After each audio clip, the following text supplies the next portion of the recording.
Donald Trump ने जो बात दुनिया से छुपाई, अब उनके रक्षा मंत्रालय ने दबी जुबान में सही, लेकिन इस बात को मान लिया है कि ईरान ने अमेरिका का बड़ा अड्डा उड़ा दिया है। कतर में अमेरिका के मिलिट्री बेस को ईरान ने ऐसी चोट पहुंचाई है जिससे ट्रंप का सबसे खतरनाक कम्युनिकेशन सिस्टम पूरी तरह से जलकर राख हो गया है। सवाल है कि क्या ट्रंप अब ईरान से बदला लेने जा रहे हैं?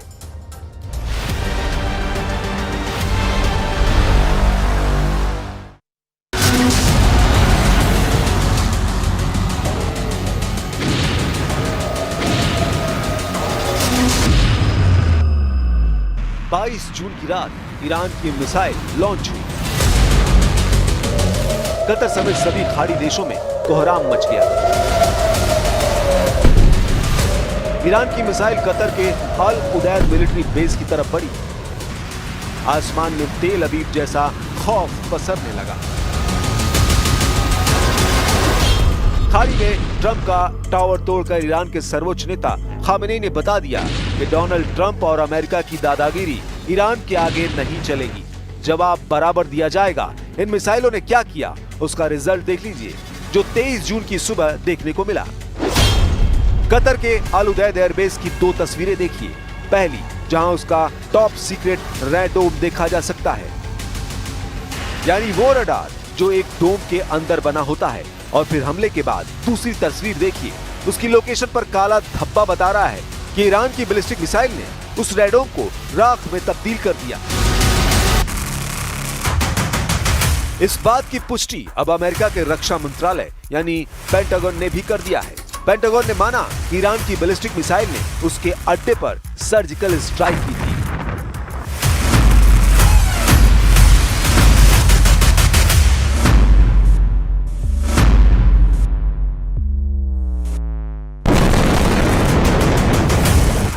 अमेरिका ने पहली बार इकरार किया है कि ईरान की बैलिस्टिक मिसाइल ने उसे इतना बड़ा नुकसान पहुंचाया है, जबकि डोनाल्ड ट्रंप ने दावा किया था कि ईरान की मिसाइलों से कोई नुकसान नहीं हुआ है।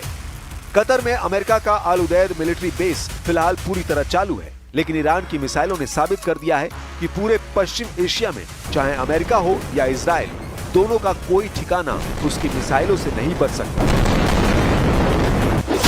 इसलिए कहा जा रहा है ईरान ने कतर में ट्रंप का सीक्रेट टावर तोड़ डाला है। अब इस रैडोम यानी रडार डोम कहें या फिर ऐसा वॉच टावर जहां से ट्रंप की सेना पूरे ईरान पर नजर रख रही थी। अब इस रैडोम में होता क्या है वो देख लीजिए। ये एक फुटबॉल नुमा गोल बाहरी कवर है जिसके अंदर एक सैटेलाइट डिश लगी होती है। इसी सैटेलाइट डिश से अमेरिका ईरान पर नजर रख रहा था। यह अमेरिका के सेंट्रल कमांड के कम्युनिकेशन सिस्टम का हिस्सा थी। इस रैडोम को 2015 में $15 मिलियन की लागत से तैयार किया गया था, यानी करीब 125 करोड़ रुपए। ईरान ने कतर में अमेरिका के इस ठिकाने पर उसी रात हमला किया था जब अमेरिका ने ईरान के फोर्दो समेत 3 परमाणु ठिकानों पर बमबारी की थी। अमेरिका के अड्डों पर हुए इस हमले को ईरान के बदले के रूप में देखा गया, लेकिन शुरुआत में अमेरिका ने इसे नाकाम अटैक बताकर मामूली बताया था। ईरान ने 22 जून को अल उदैद मिलिट्री बेस पर 14 मिसाइलें दागी थी। अमेरिका ने उनको पूरी तरह काउंटर करने का दावा किया था। ट्रंप के मुताबिक ईरान ने 14 मिसाइल फायर की, जिनमें से 13 को मार गिराया गया, जबकि एक को काउंटर नहीं किया क्योंकि वो एक ऐसी जगह गिरने जा रही थी जिससे किसी नुकसान का अंदेशा नहीं था। लेकिन अब कतर के अल उदैद एयरबेस की सैटेलाइट तस्वीरों ने अमेरिका के दावों को पलट दिया है। पहली तस्वीर में अमेरिका का टॉप सीक्रेट रैडोम देखा जा सकता है। यह हमले से पहले की तस्वीर है। और फिर हमले के बाद दूसरी तस्वीर देखिए। उसी लोकेशन पर काला धब्बा बता रहा है कि ईरान ने यहाँ बहुत ही सटीक हमला किया है। उसकी बैलिस्टिक मिसाइल ने उस रैडोम को राख में तब्दील कर दिया। अल उदैद एयरबेस पर हमले से पहले अमेरिका ने यहाँ से अपने सभी विमान हटा लिए थे और सिर्फ इमारतें और रडार ही बचे थे। उसके सैनिक भी बंकर में छुप गए थे। अब 23 जून की सुबह सैटेलाइट से ली गई तस्वीर बता रही है कि अमेरिका का रैडोम पूरी तरह जलकर खाक हो चुका है। ट्रंप के रक्षा मंत्रालय का कबूलनामा बता रहा है कि ईरान ने इजराइल के बाद अमेरिका को भी बहुत बड़ी चोट दी है। ईरान की मिसाइलों की काट न इजराइल के पास है न ही अमेरिका के पास। ये बात भी साबित हुई है। लेकिन सवाल है कि क्या इस बात से ईरान और अमेरिका के बीच तनाव अब नई बुलंदी पर पहुंचने वाला है? ईरान ने इस युद्ध में अपनी मिसाइल पावर लगातार दिखाई है। ईरान पर हमला हुआ तो तेल अवीव और हाइफा जैसे शहर फिर दहलेंगे। ये वार्निंग ईरान से बार बार आ रही है। ईरान के एक बड़े जनरल ने ऐसी वार्निंग दी है जिसकी टाइमिंग बहुत खास है। ईरान की सेना ने इजराइल और अमेरिका को डराने के लिए अपना मिसाइल अपडेट जारी किया है। ईरान के मेजर जनरल याह्या रहीम सफवी, जो सर्वोच्च नेता अली खामनेई के सलाहकार भी हैं, उनका दावा है कि ईरान के पास हजारों मिसाइल और ड्रोन हैं जो खुफिया ठिकानों पर रखे गए हैं और अगर ईरान पर युद्ध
We have still to finish the job in Gaza, release all our hostages, eliminate and destroy Hamas's military and governance capabilities, because Gaza must have a different future for our sake, for everyone's sake.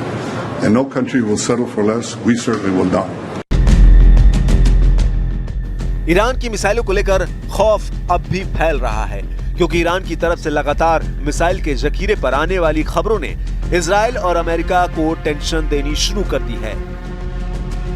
Israel पर हुए हमलों में Iran की जिन मिसाइलों ने तबाही मचाई है, उनकी लिस्ट देख लीजिए, क्योंकि यही अब तक नेतन्याहू के लिए सबसे बड़ी परेशानी बनी है। और अगर पश्चिमी एशिया में हालात फिर युद्ध की तरफ बढ़े तो डोनाल्ड ट्रंप को भी इनसे जूझना पड़ सकता है। इनमें सबसे खतरनाक फतह-1 और खैबर शिकर मिसाइल शामिल है। इसमें कद्र और इमाद मिसाइल भी शामिल है। फतह हाइपरसोनिक मिसाइल की रेंज 1400 किलोमीटर है। खैबर शिकर मिसाइल की रेंज 1450 किलोमीटर है। कद्र मिसाइल की रेंज 2000 किलोमीटर तक है और इमाद की रेंज 1700 किलोमीटर है। तेल अवीव से लेकर हाइफा और अशदोद से लेकर बीरशिबा और शेफाल जैसे छोटे शहरों पर भी इन्हीं मिसाइलों से हमले हुए हैं। और अल उदैद एयरबेस पर हुआ नुकसान भी बता रहा है कि ईरान की मिसाइल किसी भी अड्डे को राख में तब्दील कर सकती है। ईरान के कमांडर लगातार इजराइल और अमेरिका को वार्निंग दे रहे हैं और उसे हल्के में लेना इजराइल और अमेरिका दोनों को भारी पड़ सकता है।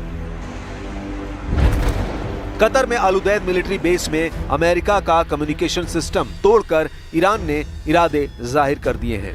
ईरान बता रहा है कि ट्रंप का हर टावर उसके रडार पर है और मिसाइलों की रेंज में है। कतर में ट्रंप का रडार उड़ाना एक बड़ा हमला है। इसलिए कहा जा रहा है कि ईरान ने कतर में ट्रंप का सीक्रेट टावर तोड़ डाला है।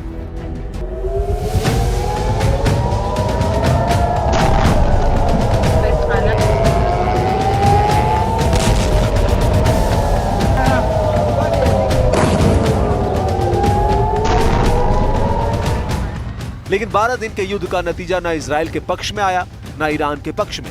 12 दिन से सीज फायर के बाद ईरान पर इजराइल के हमले बंद हुए और इसी तरह इजराइल के शहरों पर ईरान की मिसाइलों की बारिश भी बंद हो गई। हालांकि अब ये सवाल उठने लगा कि क्या वाकई ईरान के परमाणु ठिकानों पर अमेरिका और इजराइल का जॉइंट ऑपरेशन कामयाब रहा। वैसे युद्ध हुआ तो ईरान के मिसाइल गोदाम फिर सैकड़ों मिसाइल लॉन्च करने के लिए तैयार हो जाएंगे। इस बात की गारंटी बार बार दी जा रही है। ये बात नेतन्याहू बहुत अच्छी तरह जानते हैं और अब ट्रंप को भी इसका एहसास हो गया है। ऐसे में ईरान की मिसाइल का धमाका कहां होगा कौन सी मिसाइल कहां गिरेगी, इसे लेकर न सिर्फ इजराइल के मिसाइल ट्रैकिंग रडार सिस्टम काफी प्रेशर में आ जाएंगे, बल्कि पश्चिम एशिया में अमेरिका के तमाम मिलिट्री बेस भी ईरान का टारगेट बन जाएंगे। वैसे भी ईरान को अब रूस का खुल्लम खुल्ला साथ मिलने लगा है। रूस ने अमेरिका और इजराइल दोनों को चेतावनी दी है कि अब ईरान के खिलाफ युद्ध खत्म हो चुका है, यानी अब जंग दोबारा नहीं होनी चाहिए या ईरान पर अब हमला बर्दाश्त नहीं किया जाएगा। Дипломатическое урегулирование невозможно без устранения первопричин конфликта, как об этом в очередной раз сказал президент Путин в ходе вчерашнего телефонного разговора с президентом Трампом. Мы не можем быть удовлетворены развязкой, которая не будет учитывать в полной интересы России в сфере безопасности. रूस के तेवर देखकर ईरान भी तैयार है। ईरान में IRGC कमांडर हुसैन सलामी की वर्दी को छूकर कसम खाई गई कि इस बार हमला हुआ तो ना इजराइल बचेगा, ना ही अमेरिका के अड्डों को बख्शा जाएगा। मॉस्को से लेकर तेहरान तक ईरान और इजराइल का रुका हुआ युद्ध एक बार फिर उबाल खा रहा है।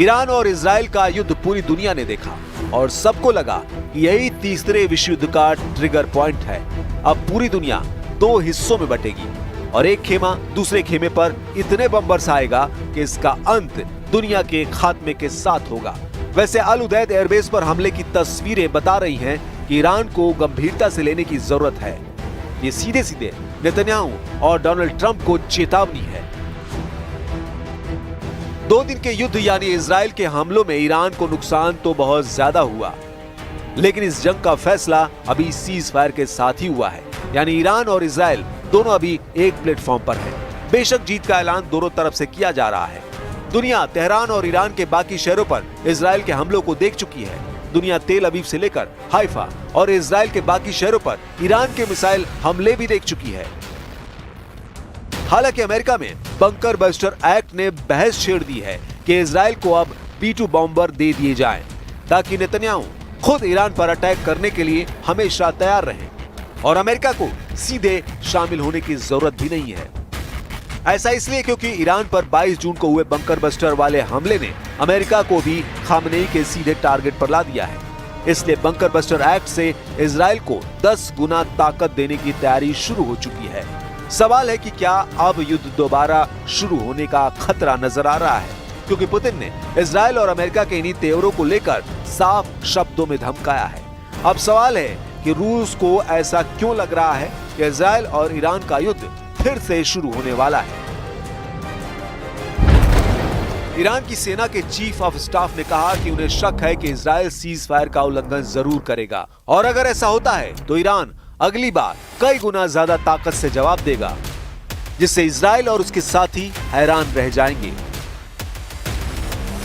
12 दिन के युद्ध के दौरान इजराइल के हमलों में ईरान के करीब 1100 लोगों की जान गई।